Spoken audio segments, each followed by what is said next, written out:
გვერდთება პირდაპირ ეთერში თავმჯდომარე საგამოშლობისა ბატონო ნიკა მადლობთ რომ ჩვენთან ერთად ხართ ბატონო ნიკა მადლობა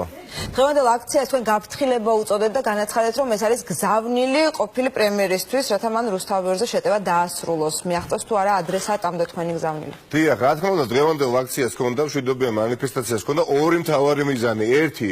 ემსახურებოდა ბიძინა ივანიშვილის გაფრთხილებას დიახ არც მეტი და არც ნაკლები გაფრთხილებას რომ მან ხელი აიღოს იმ განზრახვაზე რომელსაც ჰქვია რუსთავიორის დახურვა და სახში წაღება პირდაპირ თქვა უნდა ივანიშვილს სახში წაიღოს რუსთავიორი როგორც სახში მეგახსნა ტელეკომპანია GDS-ი და ეხა ხურავს საზოგადოებრივ მაუწყებს და ასე შემდეგ ხურავს და თამიაქ სახში ასევე მეორე მიზანი ჰქონდა დღევანდელ მშვიდობიან მანიფესტაციაზე სოლიდარობა გამოუცხადოთ იმ დამოუკიდებელ და მიუკერძოებელ მოსამართლეებს, რომლებიც როგორც აღმოჩნდა არიან უზენაეს სასამართლოში და სრულიად უპრეცედენტო რამ გააკეთეს, აღმოჩნდა რამდენიმე მოსამართლე, რომლებმაც საქართველოს ისტორიაში არნახული მაგალითი სამოქალაქო გმირობისა გვაჩვენეს ყველა ჩვენგანს და განაცხადეს საჯაროდ და ღიად, რომ მათზე მიმდინარეობს ზეწოლა კონკრეტულ საქმესთან დაკავშირებით და ეს კონკრეტული საქმე არის არც მეტი და არც ნაკლები რუსთავიორი. ამის გარდა ჩვენ გვაქვს საოცარი მაგალითი მართლაც წარმოუდგენელი მაგალითი, როდესაც ცნობილი გახდა საზოგადოებისათვის თითოეული თქვენი მაყურებლისათვის, რომ ხელისუფლება კორუფციულ გარიგებაში არის შესული ერთ-ერთ მოსამართლესთან და ამის დამადასტურებელი მამხილებელი დოკუმენტაცია გასაჯაროვდა ყველანი ვართ საქმის კურსში და არც ერთი დონეზე ხელისუფლების არც ერთი დონეზე არც კი რეაგირებს არც ერთი ხელისუფალი და პირიქით არც მეტი და არც ნაკლები ეძებს რაღაცა განტევების ვას ოპოზიციაში თითქოს ოპოზიცია მოხდამა ეხა ეს რა ვქო მოსამართლე ან ოპოზიცია ახორციელებს ზეწოლას და რა დაგვრჩენია ჩვენ რა დაგვრჩენია რა დარჩენია საზოგადოებას რა გამოსავალი საზოგადოებას დარჩა გამოსავალი რომ საკუთარი დამოკიდებულება ამ მანკიერი მოვლენისადმი რაზეც ეხა უკვე ვისაუბრე უკვე თამამად და ენერგიულად გამოხატოს მშვიდობიანი მანიფესტაციის ფარგლებში გამოვიდეს ქუჩაში და ქუჩიდან გააგონოს ოლიგარქ ივანიშვილს რუსთაველის გამზირიდან გააგონოს ოლიგარქ ივანიშვილს თუ კი მიიყვანს მის განზრახვას ბოლომდე 30-ჯერ და 40-ჯერ მეტი ადამიანი გამოვა ქუჩაში. დღენახევარში დაგეგმილი აქცია იყო დღეს და რამდენიმე 1000 ადამიანი იყო გამოსული. ხო აი მყინვარში და ამ თოვში. გამოვიდა, გააპროტესტა ველოდებოდით უზენაეს სასამართლოს გადაწყვეტილებას, რომელიც კაცმა არის ჯერ კიდევ რა გადაწყვეტილება იქნება, უბრალოდ ვიცით რომ ზეწოლაა, მაგრამ როგორც ჩანს ხელისუფლება ნერვიულობს და არ არის დარწმუნებული რომ ეს იქნება ის გადაწყვეტილება, რომელიც მოემსახურება ივანიშვილის ასე ვთქვათ ინტერესებს, აქედან გამომდინარე ძალიან მიხარია და ალბათ ძალიან ბევრს უხარია ამ ქვეყანაში, რომ შეიქმნა საკოორდინაციო საბჭო, რომლის ფარგლებშიც გაერთიანდა ჯერჯერობით 8 პარტია და მე დარწმუნებული ვარ, დროთა განმავლობაში პარტიათა რაოდენობა და სხვადასხვა საზოგადოებრივი ჯგუფთა რაოდენობა კიდევ უფრო გაიზრდება. ეს არის ის ვისიც ეშინია ივანიშვილს. ერთობის ეშინია. ამ ერთობის რო ეშინია ივანიშვილს, ამიტომ გადაწყვიტა თავისი მილიონებით იყიდოს ყველა პოლიტიკოსი, იყიდოს სხვადასხვა პოლიტიკური გაერთიანებები, ან გაიყვანოს სხვადასხვა ლიდერები, სხვადასხვა პოლიტიკური გაერთიანებები და შეაქმნევიოს რაღაცა კვაზი პოლიტიკური გაერთიანება, რომ დაასუსტოს ძლიერი ოპოზიციის სხვადასხვა პარტია, მაგრამ მათ შორის ჩვენ პოლიტიკურ გაერთიანებასაც შეეხო, მაგრამ ხო დაინახა ერთი თვის თავზე, თქვენახევრის თავზე ნაციონალურ მოძრაობა კი არ დასუსტა, პირიქით გაძლიერდა. კი ბატონო ნიკა, ერთობა შექმნილია საკოორდინაციო საბჭო ფუნქციონირებს, რა შედეგებს ელით, რა სტრატეგია აქვს საკოორდინაციო საბჭოს? დღეს გაიმართება 9:30-ზე ვიკრიბებით საკოორდინაციო საბჭო და რიგითი მეორე შეხვედრა გაიმართება, რომლის ფარგლებშიც გადავწყვეტეთ და დავგეგმავთ თუ რა იქნება ჩვენი სამოქმედო გეგმა ორშაბათი დღიდან, ორშაბათიდან, ორშაბათი, სამშაბათი, ოთხშაბათი ხუთშაბათი აი ეს მომდენო მთელი კვირა იქნება კრიტიკულად მნიშვნელოვანი არა მხოლოდ რუსთავიორისთვის, არამედ ყველა ამ ქვეყანაში მაცხოვრებელი ადამიანისათვის. ეს იქნება მნიშვნელოვანი კვირა იმ თვალსაზრისით, რამდენადაც ჩვენ ან რეალურად გავაგრძელებთ ნორმალურ განვითარებას, უბრალოდ გვექნება ნორმალური განვითარების შანსი ამ ქვეყანაში, ან რეალურად ვიქნებით მოწმენი თუ როგორ იყიდა ყველა და ყველაფერი ბიძინა ივანიშვილმა. მაგრამ რუსთავიორი უკვე აი წელიწადია, რაც რუსთავიორს ეჯაჯგურება ბიძინა ივანიშვილი, ანგრევს, მარცხნიდან ურტყავს, მარჯვნიდან ურტყავს, შარშან ამ დროს ღამეები ათენა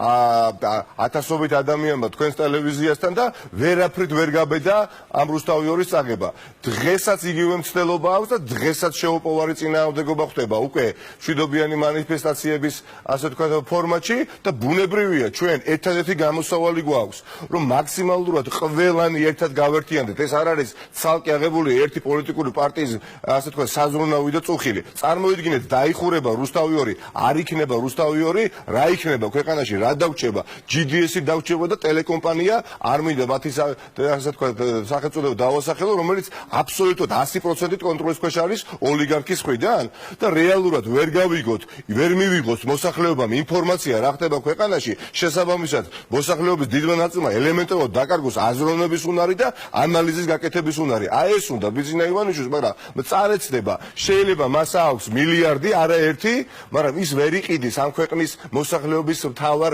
ასე ვთქვათ ნებას. ის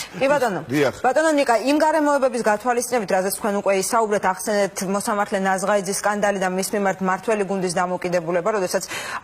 პრინციპში ქართული ოცნების მხრიდან მხარდაჭერა გამოითქვა ნატა ნაზღაიძის მისამართით და მსგავსი მხარდაჭერა არ მოგვისმენია იგივე ალავიძე ქათამაძის მისამართით და რამდენიმე დღის წინ გამოქვეყნებული პროკურატურის შუალედური დასკვნა, სადაც საუბარი იყო მოსამართლეების მიერ მიღებულ წერილებზე, რომელიც ოპოზიციისა და მესამე სექტორისთვის არ იყო სარწმუნო, თუმცა მმართველი გუნდის მხრიდან გაკეთდა პირდაპირ და ირიბი განცხადებებიც იმასთან დაკავშირებით, რომ ზეწოლას ახორციელებს ნაციონალური მოძრაობა. აი ამ გარემოებების ფონზე რა მოლოდინი გაქვთ, რა ეფექტი უნდა ჰქონდეს აქციებს და როგორ შეიძლება გადაწყდეს ეს პროცესი, გულისხმობ როგორც გამოძიებას ამ საქმის, ასევე უშუალოდ უზენაეს სასამართლოში მიმდინარე პროცესს, რამდენად რეალურია რომ აქციებმა გამოიტანოს შედეგი აი ამ გარემოებების გათვალისწინებით. რა თქმა უნდა, რომ არა ეს მანიფესტაციები ჯერ კიდევ შარშან, რომ არა ხალხის აქტიურობა, საზოგადოებრივი ჯგუფების აქტიურობა, სხვადასხვა პოლიტიკური პარტიების აქტიურობა, დღეს მე თქვენთან ერთაში არ ვიждებოდი და არც თქვენ იждებოდით, იქ საიდანაც ახლა მე მელაპარაკებით და არც თქვენი დირექტორი იждებოდა იმ კაბინეტში, სადაც ეხაზე სავარაუდოდ ვასილ მაღალფერიძე აქ იждებოდა და არა საზოგადოებრივ მაუწყებელში. ამიტომ რა თქმა უნდა, ბრძოლას ყოველთვის აზრი აქვს და რომ არა ეს ბრძოლა, რომელიც შარშან გავმართეთ ჩვენ, ასე ვთქვათ, ოლიგარქის დაგიდექით გვერდში პირდაპირ თქვათ, არა თქვენ რუსთავიორს, როგორც ასე ამ კომპანიის ასე ვთქვათ, თანამშრომლებს, არამედ იმ კომპანიას, რომელიც სასიცოცხლო მნიშვნელოვანი ამ ქვეყნის განვითარებისათვის. ეს არ არის უბრალოდ კომპანია, რომელიც TV კომპანია, მთავარი მედია საშუალება, რომელიც ახალ ამბებს ავრცელებს, ხომ? ეს არის ის კომპანია, რომელიც დასავლურ ღირებულებებს ავრცელებს, რომელიც არის ოპოზიციურად განწყობილი და ერთადერთი ტელეკომპანია, სადაც შეუძლია ადამიანს მოვიდეს და სიმართლე ილაპარაკოს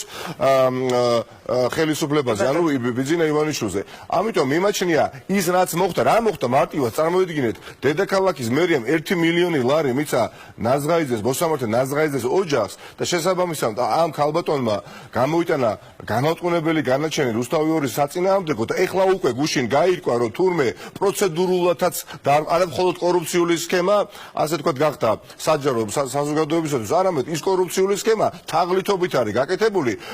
როდესაც დადგენილების პროექტით შევიდნენ დედაქალაქის მერია საკრებულოში, თითქოს ნაზღაიძესთვის უნდა მიეცათ კომპენსაციის თანხა,